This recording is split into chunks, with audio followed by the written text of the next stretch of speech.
ये presentation amazing facts के मित्रों के द्वारा लाया जा रहा है।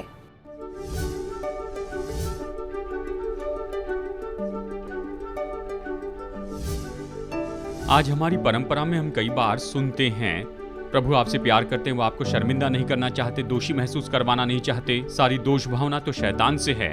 ये सच नहीं है। पवित्र आत्मा एक काम करता और वो है कि वो पाप के लिए हमें कायल करता है। आज हम चर्चा करेंगे कदम नंबर 3 पर। यहाँ विश्वास के फॉर्मूला में उद्धार के चिन्हों को हम समझेंगे। इसमें तीसरा कदम है पश्चाताप, और ये तो सबसे महत्वपूर्ण ऐसी बात है जिस पर हम चर्चा कर सकते हैं, क्योंकि यहाँ तक कि विश्वासियों में भी बहुत से चर्च ने इसे अनदेखा किया है। बाइबल पर पूरी तरह से आधारित सबसे महत्वपूर्ण दृष्टिकोण पर जो उद्धार के लिए है। पश्चाताप दर्शाता है कि पाप के लिए दुखी हैं और इच्छा रखते हैं कि उससे फिर जाएं। ये बहुत ही महत्वपूर्ण है कि अगर हमने पाप किया और हम उसके बारे में जानते हैं, और दूसरी बात है कि हम जानते हैं और हमें खेद है। जब मैं बहुत ही छोटा था, बस 4 साल का, अपनी दादी के साथ रहता था, मैंने चोरी की। वो मुझे स्टोर में ले जाने से हमेशा डरती थी, क्योंकि बाहर आने पर उन्हें मुझे अच्छे से झाड़ कर देखना पड़ता था कि मैं साथ में क्या लाया हूँ। 2 बार की बात मुझे अच्छे से याद है, पता नहीं मैंने ऐसे क्यों किया, लेकिन मैंने 2 जार चुराए थे पाम फेशियल क्रीम के। मैंने अपने माँ को वो देना चाहा था। मैंने सोचा ये अच्छा उपहार है और उसे बाहर निकालना मुश्किल नहीं था। मेरी दादी कभी इस बात को नहीं जान पाई कि मैं इसे कैसे बाहर निकाल पाया, उनके सामने धनुष्य बाण लेकर। धनुष्य बाण का किट, और मुझे अच्छे से याद है तुमने इसे कैसे छुपाया अपने शर्ट के अंदर, अपने पैंट के अंदर, और मैं धनुष्य बाण लेकर दुकान से बाहर निकला। लेकिन वो इसलिए परेशान थी। जब उसने कहा कि ये गलत है, तुम्हें चोरी नहीं करनी है, तो मैंने पश्चाताप नहीं किया था। तो वो मुझे पुलिस स्टेशन लेकर गई। ये बात सच है। उसने पुलिस वाले से कहा, मेरी दादी यहूदी है।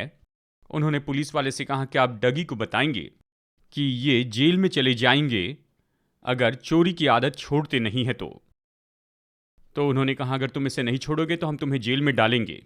और मैंने कहा, मैं नहीं डरता। और फिर इसे बताओ, जेल में क्या खाना मिलता है? तुम्हें बस ब्रेड और पानी मिलेगा। तो मैंने कहा, क्या थोड़ा सा पीनट बटर मिलेगा थोड़ी जेली के साथ? सच में मैंने कहा था और मुझे अच्छे से याद है। और जब मैंने जाना कि केवल ब्रेड और पानी मिलेगा और पीनट बटर और जेली नहीं मिलेगी, तो मैंने सोचा मैं अपने रास्ते बदल दूंगा। लेकिन मेरी दादी बहुत परेशान थी, क्योंकि मैं ढीठ था। अगर कोई दोषी है, यानी पाप करे, तो दोष महसूस करना चाहिए। अगर आप माता पिता हैं और आपका बच्चा है और वो पाप करते हैं, उसका उन्हें खेद नहीं, तो क्या आपको चिंता नहीं होगी? यानी अगर हम कुछ गलत कर रहे हैं, तो क्या ये महत्वपूर्ण नहीं कि हमें दुख और हम उसके बारे में दोषी महसूस करें? उसके लिए अच्छा महसूस नहीं करना है। और ये इसीलिए महत्वपूर्ण है, हम इस पर चर्चा कर रहे हैं, क्योंकि बहुत से चर्च पश्चाताप के महत्व के बारे में सच में गलत समझते हैं। आज की हमारी परंपरा में हम बहुत कुछ सुनते हैं, प्रभु आपसे प्यार करते हैं, आपको शर्मिंदा करना नहीं चाहते, दोषी महसूस करवाना नहीं चाहते, सारी दोष भावना शैतान से है। ये सच नहीं है। पवित्र आत्मा एक काम करता है कि वो पाप के बारे में कायलता लेकर आता है। पाप के बारे में हमें दुख महसूस करना चाहिए। हमने पिछले प्रेजेंटेशन में इसके बारे में चर्चा की है। हम भीतर में जान लेते, पहचानते हैं, जैसे कि दाऊद ने कहा कि मैंने पाप किया है, या पतरस जैसे जब उसने जाना कि मसीह का इनकार किया तो वो रोने लगा। कुछ क्रिया दिखनी चाहिए। याकूब कहता है कि हम खुद को परमेश्वर की दृष्टि में नम्र करें ताकि वो हमें उठा सके। इसके पहले कि परमेश्वर हमें उठाए और अच्छा महसूस करवाए, हमें जानना होगा कि हमें क्यों बुरा महसूस करना है, और उससे ही पश्चाताप कहते हैं। तो चलिए अभी बाइबल में से हम कुछ वचन देखते हैं जो इसके बारे में कहते हैं। तो याद रखिए, हम अपने अध्ययन के मुख्य वचन के रूप में यशायाह के बदलाव का अनुभव देख रहे हैं। तो चलिए इसे निकालते हैं। यशायाह अध्याय 6 वचन 1 में हमें बताता है, जिस वर्ष उज्जियाह राजा मरा, मैंने प्रभु को बहुत ही ऊंचे सिंहासन पर विराजमान देखा। ये बताता है परमेश्वर को उसकी महिमा में उसने देखा, और वो तो इन पवित्र साराप से घिरे थे, इन स्वर्गदूतों से घिरे थे। फिर वो परमेश्वर की पवित्रता को पुकार रहे थे, परमेश्वर के स्वभाव को बता रहे थे, पवित्र पवित्र पवित्र प्रभु इतने शुद्ध हैं। और फिर जैसे परमेश्वर की पवित्रता को जाना, तो इसके बदले में वो अपने अशुद्ध होने को देखता है, और परमेश्वर की भलाई को देखने के बाद वो फिर अपने आप को इसके विरुद्ध में देखता है और कहता है, हाय हाय मैं नष्ट हुआ। वो अपने पाप में होने को जान लेता है, उसे पहचान लेता है, क्योंकि मैं अशुद्ध होंठ वाला मनुष्य हूँ और अशुद्ध होंठ वाले मनुष्यों के बीच में रहता हूँ, क्योंकि मैंने सेनाओं के यहोवा महाराधिराज को अपनी आंखों से देखा है। जब उसने परमेश्वर को उसकी भलाई में देखा तो उसके बदले में देखा कि वो खुद पवित्र नहीं है, और वो पश्चाताप करने लगा। पश्चाताप का दूसरा भाग तो अंगीकार है, और कुछ समय में हम इसे देखेंगे। अब ये पहली बात क्या है जो यूहन्ना बपतिस्मा दाता ने कहा, जैसे वो यीशु का परिचय करवा के दे रहा था जगत के सामने। वो तो मसीह के लिए मार्ग तैयार कर रहा था। वो जंगल में पुकारने वाली आवाज था। मत्ती अध्याय 3 वचन 1 और 2 ये कहता है, उन दिनों में यूहन्ना बपतिस्मा देने वाला आकर यहूदा के जंगल में ये प्रचार करने लगा, पहला शब्द मन फिराओ, क्योंकि स्वर्ग का राज्य निकट आ गया है। तो यदि हम उस राज्य में नागरिक होना चाहते हैं तो सबसे पहले क्या होना चाहिए? पश्चाताप। यूहन्ना बपतिस्मा दाता ने कहा कि वो पश्चाताप का बपतिस्मा देता है। यीशु के पहले शब्द, यूहन्ना के शब्द काफी नहीं, तो यीशु ने प्रचार शुरू करते समय पहले शब्द क्या कहे? देखिए मत्ती 4:17 में उस समय से यीशु ने प्रचार करना और ये कहना आरंभ किया, मन फिराओ, क्योंकि स्वर्ग का राज्य निकट आया है। उसके मुंह से निकले शब्द कौन सी बात हमें पश्चाताप में लाती है? 2 कुरिन्थियों अध्याय 7 वचन 10, क्योंकि परमेश्वर भक्ति का शोक ऐसा पश्चाताप उत्पन्न करता है जिसका परिणाम उद्धार है। तो क्या उद्धार में लाता है? परमेश्वर भक्ति का शोक यानी भक्तिपूर्ण शोक है, भक्तिपूर्ण दुख है कि हमने कुछ गलत किया है, हमें उसके लिए दुख प्रकट करना है। ये पश्चाताप उत्पन्न करता है, सही तरह का पश्चाताप, जिसका परिणाम वही होता है जो हम चाहते हैं, यानी उद्धार। परमेश्वर भक्ति का शोक ऐसा पश्चाताप उत्पन्न करता है जिसका परिणाम उद्धार है। फिर आगे कहता है, और फिर उससे पछताना नहीं पड़ता, परंतु सांसारिक शोक यानी झूठी दोष भावना मृत्यु उत्पन्न करता है। बाद में हम इसे देखेंगे। और फिर हमने ये देखा है रोमियो 2:4, आज मैं बहुत से वचन दूंगा। क्या तू उसकी कृपा और सहनशीलता और धीरज रूपी धन को तुच्छ जानता है? क्या ये नहीं समझता कि परमेश्वर की कृपा तुझे मन फिराव को सिखाती है? बाइबल के इतिहास में परमेश्वर की भलाई सबसे उत्तम कब दिखाई दी? क्रूस पर। परमेश्वर का मनुष्य के लिए प्रेम और उसने अपने पुत्र को दे दिया, और यीशु का मनुष्य के लिए प्रेम कि अपनी जान दे दी। आप यीशु की नम्रता को देखते हैं कि उसने हमारी जगह ले ली। उसकी शुद्धता, उसकी नम्रता, सब कुछ क्रूस पर दिखाई दी। अब पश्चाताप के लिए परिभाषा, ये तो भूतकाल के व्यवहार या पाप के लिए खेद करना, दुख प्रकट करना है। और दूसरा भाग कहता है कि इस तरह से खेद करना कि इसके कारण वो अपना मन ही बदल दे, अपने गलत व्यवहार के लिए पश्चाताप करते हुए, और उसने जो पाप किया उसमें बदलाव लाने के लिए वो अच्छा व्यवहार करने लगता है। देखिए, पश्चाताप तो केवल ऐसा दुख नहीं है कि आपने कुछ गलत किया है और निरंतर आप गलत करते जा रहे हैं। पश्चाताप तो दर्शाता है कि यू टर्न ले जिंदगी के मार्ग में, और इसका मतलब है आप मुड़ते हैं, यानी आप इस मार्ग में जा रहे थे, गलत तरह से जीवन जी रहे थे, शैतान की इच्छा पूरी कर रहे थे, और फिर आप ये जानते हैं कि ओ प्रभु, मैं तो अशुद्ध हूँ, मैं ही वो मनुष्य हूँ। यानी आप पतरस के जैसे जानते हैं कि मसीह ने आपके कारण दुख उठाया, और आप इस तरह से मुड़ जाते हैं और पूरी तरह यू टर्न लेते हैं, और आप अलग दिशा में जाने लगते हैं। आप उन सारी बातों से फिर जाते हैं जिससे प्रभु दुखी थे। जब हम सोचते हैं कि हमने परमेश्वर के साथ क्या किया, हमारे पापों के कारण यीशु ने क्या कीमत दी, और जब हम क्रूस को देखते हैं तो जानते हैं उसने कैसे दुख उठाया। यानी उसे क्रूस पर जो भी सहते देखा वो तो केवल संसार के सारे पापों के लिए नहीं, और उसने क्रूस पर जो भी किया वो उसे करना ही था केवल आपके पापों के लिए। मैं सोचता हूं कई बार इसे समझना हमारे लिए मुश्किल होता है। शायद आप ये सोचे, खैर वो सारे संसार के लोगों के लिए मरे, सच है, लेकिन उसने जो भी किया वो अवश्य ही करते केवल आपके पापों के लिए ही। आपके पाप चाहे कितने भी छोटे हो, शायद आप चर्च में पले बढ़े, शायद आप सोचे आपके पाप कितने छोटे और कितने महत्वहीन हैं, आपके पाप अपने आप में काफ़ी हैं कि वो यीशु को वो सब कुछ अनुभव करने लगाए जो उसने क्रूस पर अनुभव किया था। और जब आप इसे जानते हैं तो कहते वाह, उसने ये सब मेरे लिए किया, मेरे पाप परमेश्वर को इतना दुख देते थे। जब हम देखते हैं परमेश्वर पाप के कारण दुखी होते हैं, तो परमेश्वर की भलाई हमें पश्चाताप में लाती है। अब आप पढ़ सकते हैं पश्चाताप में पहला कदम कितना महत्वपूर्ण है। पश्चाताप का पहला कदम प्रेरितों के काम 2, पतरस ने पेंतिकोस्त के दिन उन लोगों की मदद की कि वो प्रभु को देखे। पहला कदम है प्रभु को देखे। और फिर उन्होंने खुद को देखा और पूछा कि अब हमें क्या करना चाहिए। तो उन्होंने कहा, हम पर हाय, हमने मसीहा को क्रूस पे चढ़ाया। मसीहा आए लेकिन हमने उसे क्रूस पे चढ़ाया। और फिर वो यहाँ पर भयानक रूप में महसूस करने लगे। तो कहा, हमें क्या करना चाहिए। पतरस का जवाब था प्रेरितों के काम 2:37 में। उसने कहा, मन फिराओ और तुम में से हर एक अपने अपने पापों की क्षमा के लिए यीशु मसीह के नाम से बपतिस्मा लो, तो तुम पवित्र आत्मा का दान पाओगे। तो हम सब जानते हैं पवित्र आत्मा से भर जाना कितना महत्वपूर्ण है। पवित्र आत्मा से भरी जाने की पहले की कौन सी मांग है? पश्चाताप यानी मन फिराव। देखिए, हमें भरे जाने के पहले खुद को खाली करना होगा। और पश्चाताप तो ऐसा है जैसे हृदय को उल्टा कर देते हैं। आप अपने स्वार्थ से खुद को खाली करते हैं और कहते हैं, प्रभु मुझ पर हाय, आप अपनी आत्मा से मुझे भर दीजिए। जब आप खुद को नम्र करते हैं, केवल तब प्रभु आपको उठा सकते हैं। आइए इस वचन को फिर पढ़ते हैं, याकूब 4:7 से। इसलिए परमेश्वर के अधीन हो जाओ और शैतान का सामना करो और वो तुम्हारे पास से भाग निकलेगा। परमेश्वर के निकट आओ तो वो भी तुम्हारे निकट आएगा। हे पापियों, अपने हाथ शुद्ध करो और हे दुचित्ते लोगों, अपने हृदय को पवित्र करो। पाप भयानक होंगे, ये बाइबल में है। दुखी हो और शोक करो और रो। तुम्हारी हंसी शोक में और तुम्हारा आनंद उदासी में बदल जाए। कुछ लोग वहीं पर रुक जाते हैं। मैं ऐसे चर्च में नहीं रहना चाहता जहां पर यहीं पर रुकते हैं। लेकिन ये सुसमाचार का भाग है कि हमारे पास ऐसा शोक होना चाहिए, अपने पाप के लिए दुख हो। ये कहता है तुम्हारा आनंद उदासी में बदल जाए।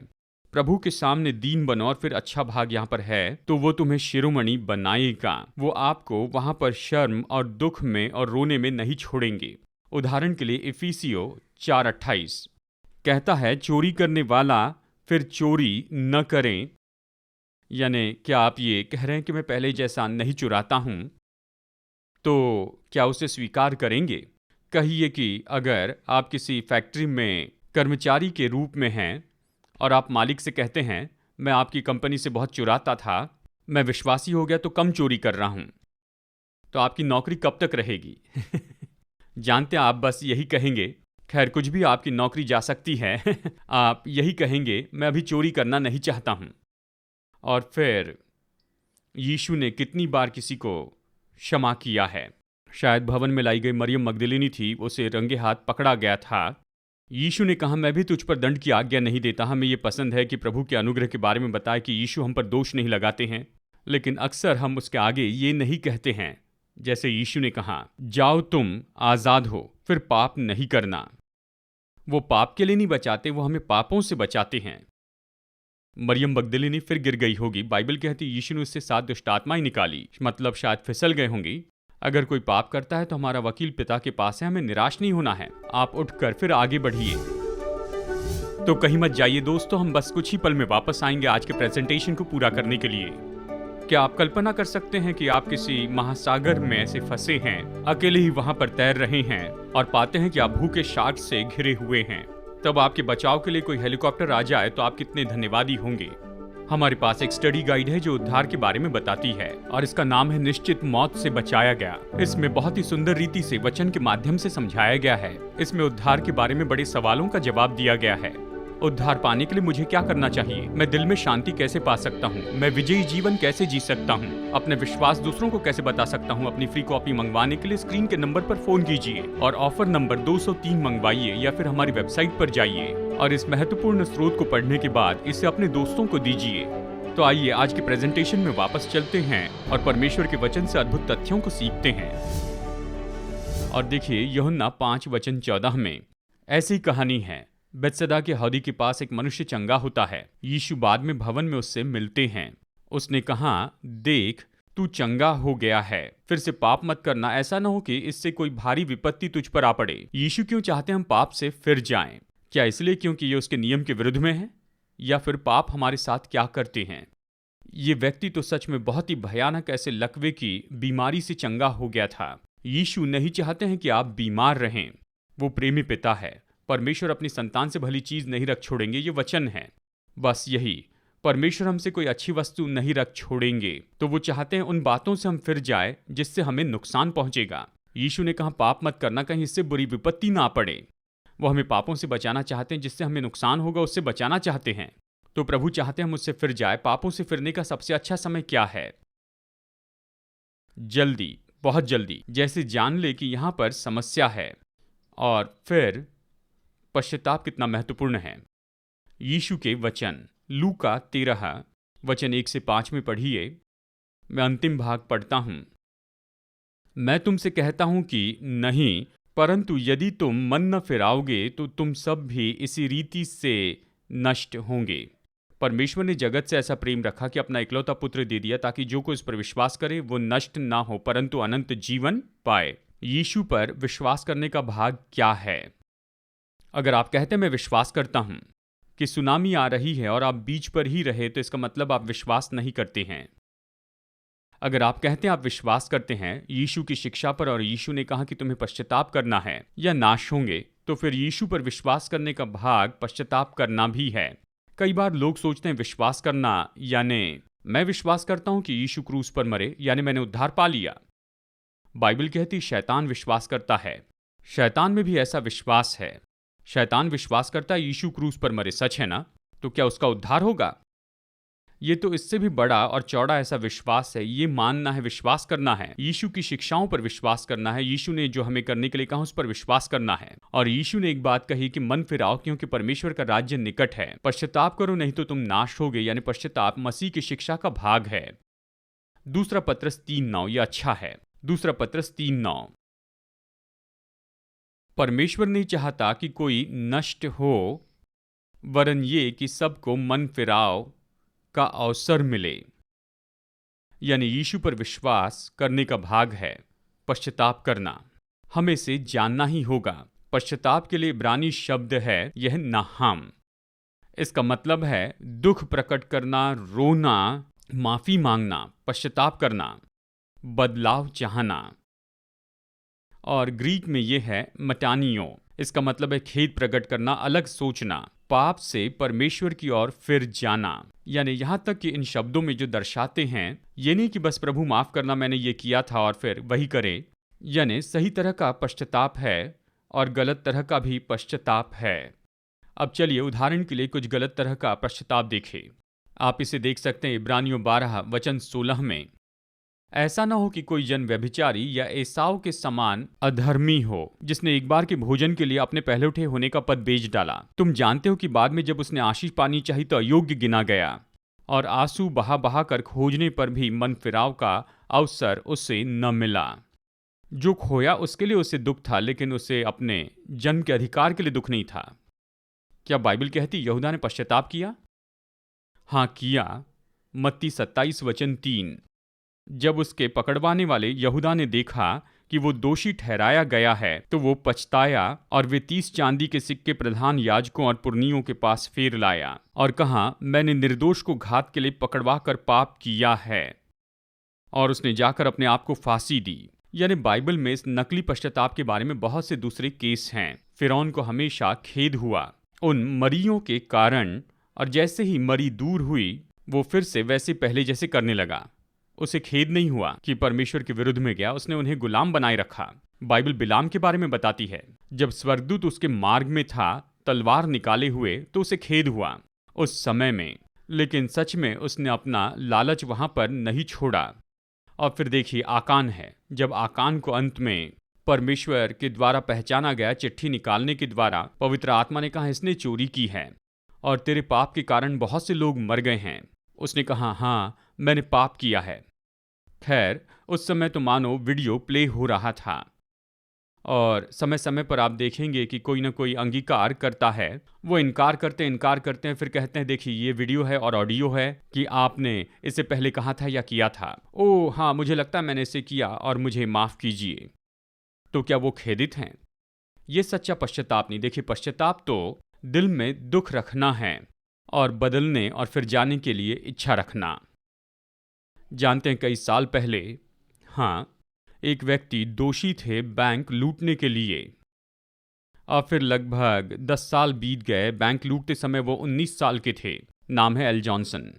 और फिर वो विश्वासी बन गए और उन्होंने जाना कि मैंने बैंक लूटी थी और मुझे अंगीकार करना होगा। तो उन्होंने जाकर बैंक में बताया मैंने इस बैंक को लूटा है।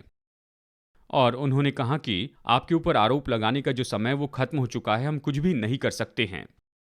और उन्होंने कहा ठीक है, आप मुझ पर केस नहीं कर सकते हैं, लेकिन मैं विश्वासी हूं, मैं सब चुकाऊंगा। और फिर उन्होंने वो चुकाया। क्योंकि जो सच्चा पश्चाताप है वो केवल ये नहीं कि जाकर पाप के लिए दुख प्रकट करे और फिर जाएं। कहिए उदाहरण के लिए पड़ोसी का लॉन मूवर आपने लाया और फिर उसे नहीं लौटाया, उसे वापस नहीं किया। और फिर आगे जाकर ऐसा होता है, आप चर्च में आते हैं, पश्चाताप करते हैं, यीशु के पास में आते हैं और घुटनों पर आकर कहते हैं प्रभु मुझे माफ़ कीजिए, पड़ोसी का लॉन मूवर चुराया है, और उसे गराज में रखे तो क्या माफ़ी मिल जाएगी? या अपने पड़ोसी को उसे लौटा देना होगा।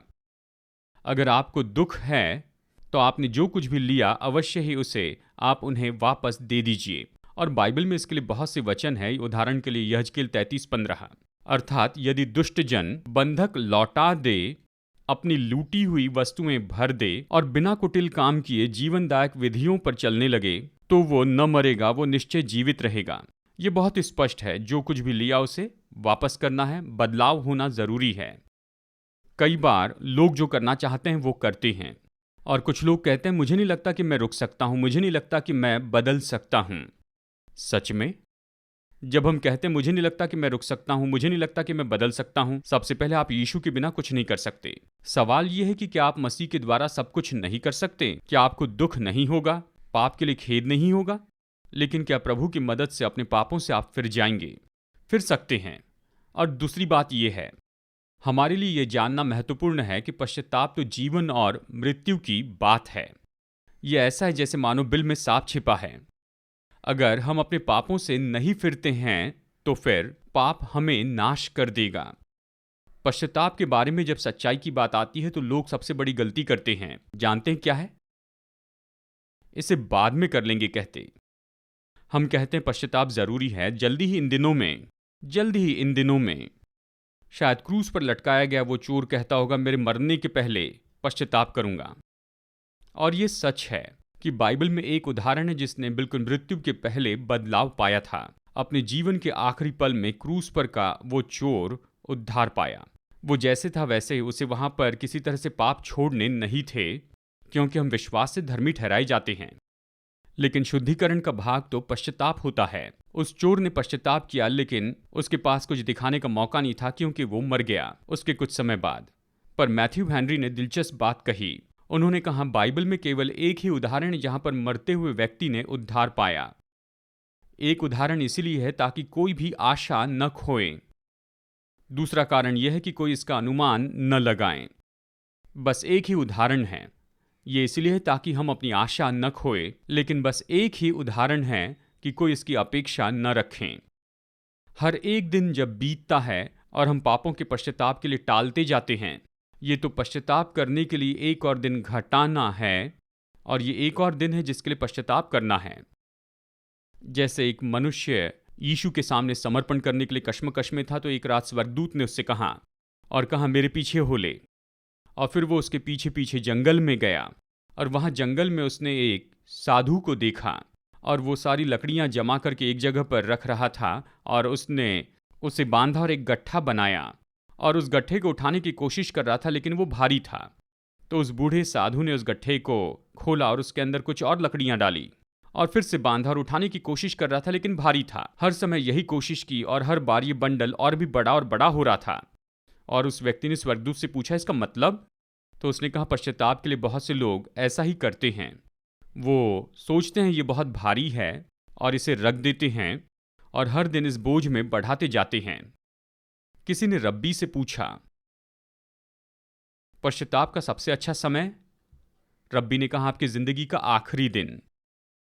लेकिन अगर जिंदगी का आखिरी दिन कौन सा है ये पता नहीं है, तो रब्बी ने कहा बिल्कुल सही। तो अपने पापों से पश्चाताप करने का सबसे अच्छा समय है जब हम उसे जानते हैं, जब पवित्र आत्मा हमारे पास आता है, प्रभु हम पर यह अनुग्रह करते हैं, और फिर बाइबल कहती है कि ये प्रभु हैं जो हमें ये पश्चाताप देते हैं। जब हम यीशु को देखते हैं, परमेश्वर की भलाई देखते हैं, जब हम परमेश्वर के प्रेम को देखते हैं, यीशु के बलिदान और उसके दुख उठाने को देखते हैं, तो परमेश्वर की भलाई हमें पश्चाताप में लाती है। इसे सुनते हुए शायद आप सोच रहे होंगे, पास्टर डग, मेरे जीवन में ऐसी बातें हैं जिसे बदलना है, मेरी जिंदगी में भी ऐसा कुछ है। प्रभु की स्तुति हो, मैं पहले जैसा नहीं हूं, जरूरी नहीं कि मैं वैसा रहूं। प्रभु की स्तुति हो, मैं पहले जैसा नहीं हूं, इसलिए आप परमेश्वर के करीब आ रहे हैं। विश्वासी होना हमेशा चलने वाली क्रिया है। प्रभु उन बातों को प्रकट करते हैं जिसे बदलाव चाहिए। लेकिन अगर आप प्रार्थना करें और कहें कि मैं अपनी आंखों को हमेशा यीशु मसीह पर लगाए रखूंगा, और जब आप परमेश्वर को देखेंगे, परमेश्वर को निहारेंगे, और फिर जब आप खुद को देखेंगे और फिर आपके दिल से ये प्रार्थना निकलेगी कि मैं तो अशुद्ध व्यक्ति हूं और हमें दिल का बदलाव चाहिए। प्रभु ने कहा वो हमारे दिल को बदलेंगे और सब कुछ नया हो जाएगा। क्या आपको ये अनुभव चाहिए?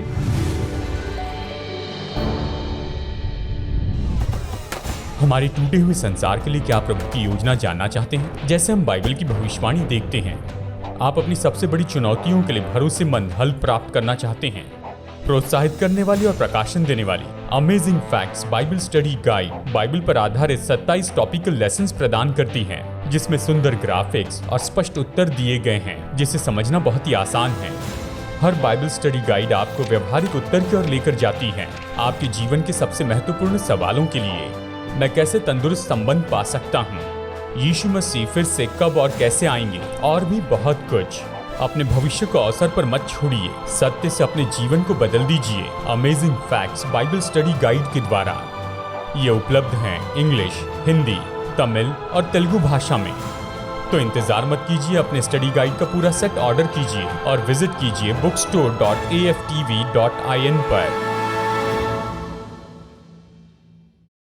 क्या आप अमेजिंग फैक्ट बाइबल स्टडी को और नहीं पा सकते हैं? आपको सच्चाई से भरे प्रोग्राम को जानने के लिए अगले हफ्ते राह देखने की जरूरत नहीं है। आप जाइए अमेजिंग फैक्ट मीडिया लाइब्रेरी में aftv.org पर। aftv.org पर आप वीडियो और ऑडियो प्रेजेंटेशन का आनंद उठा सकते हैं और साथ ही प्रिंटेड मटेरियल सब कुछ मुफ्त में।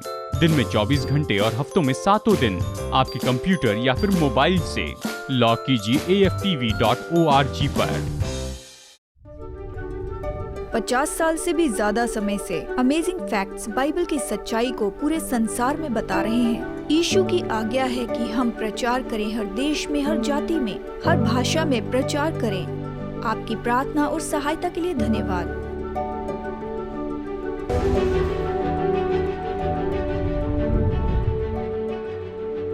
आज के फ्री ऑफर को मंगवाइए, ये आपके लिए एक आशीष है। जैसे हम सुसमाचार लोगों तक ले जा रहे हैं, आपकी भेंटों के लिए आपका धन्यवाद। आशा है आप अगले हफ्ते जुड़ जाएंगे। जैसे हम वचन की गहराई को देखते हैं, हम और भी अमेजिंग फैक्ट्स देखेंगे। ये प्रेजेंटेशन अमेजिंग फैक्ट्स के मित्रों के द्वारा लाया गया।